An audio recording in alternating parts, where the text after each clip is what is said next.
อยก็อยู่ในถนนพระรามสี่เป็นถนนใหญ่ที่สุดใน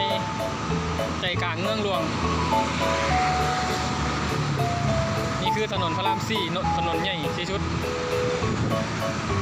บรรยากาศยามแรงแล้วก็สิมีผู้คนกำลังเลิกงานสบายดี FC เนี่ยมาน้อยสบายดี FC มือเบิกกองเนี่ย FC อันนี้กับรปภยามห่างจามจุรีอันนี้เขาก็ต้องอันนี้ก็รปภ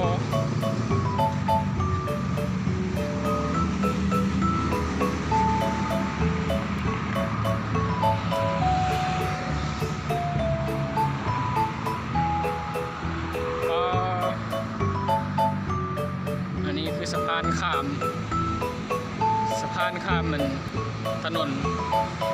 ลัดสีลมสะพานลอยผา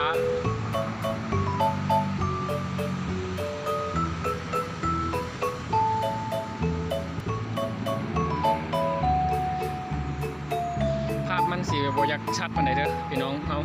เพราะว่ามือสั่นหลายบ่ได้กินข้าวก็เลยสั่นแล้วก็ย่างไว้ได้น้อยหนึ่งตอนนี้คอยกลับมาฮอดห้างจามจุรีเป็นห้างใหญ่นี่เลยห้างจามจุรี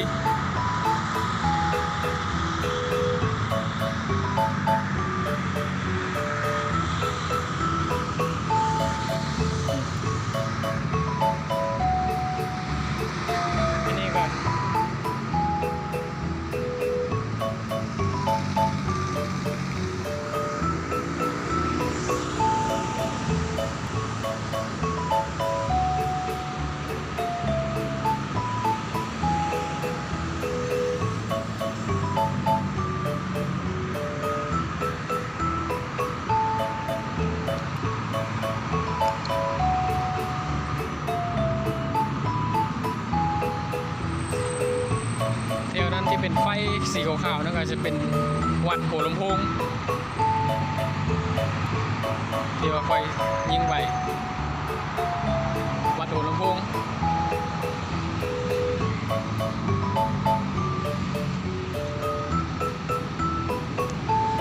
ช่วงนี้ประมาณรถสีลายน้อยหนึ่งเด้อคนกำลังเลิกงานรถลายเลยวะ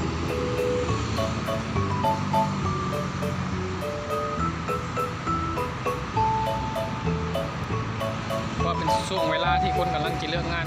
แล้วก็กำลังสิกลับเฮือนไปมันรถเมล์รถนั้นรถนี้นี่คือแถวจามจุดแถว3 ย่านแถวเนี้ยแถว3 ย่านใจกลางเมืองหลวงของเวียงจันทร์เมืองหลวงของกรุงเทพ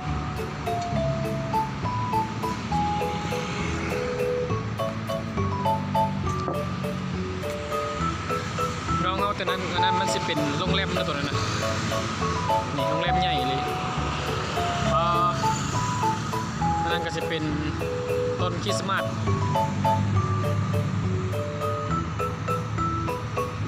วันนี้ก็ท่ารถก่อนท่ารถรถหลายแห้งข้ามอะไร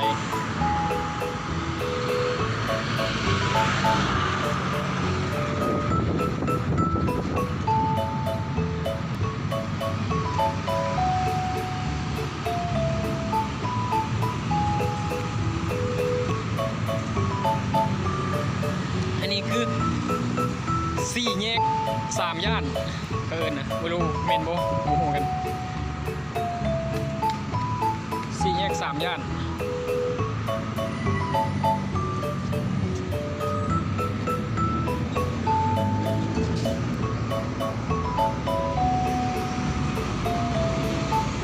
ต้องรอทาไฟเขียวไฟแดงตามใด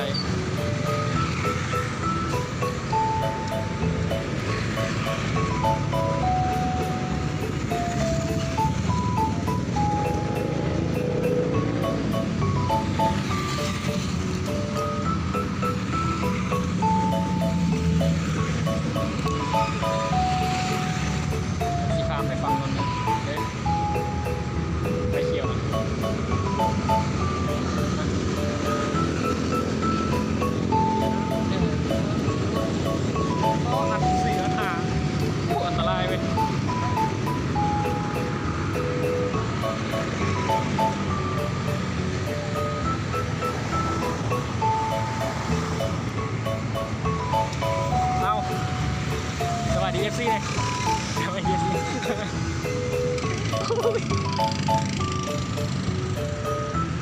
ดีป่ะมันนี่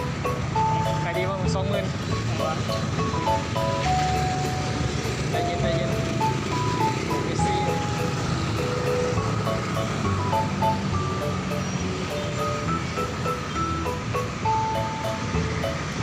กับข้าวเยอะจังเลยกับข้าวเยอะจังเลยสีเขาเนี่ยถ่ายเขาเนี่ยถ่ายมือกองเนี่ย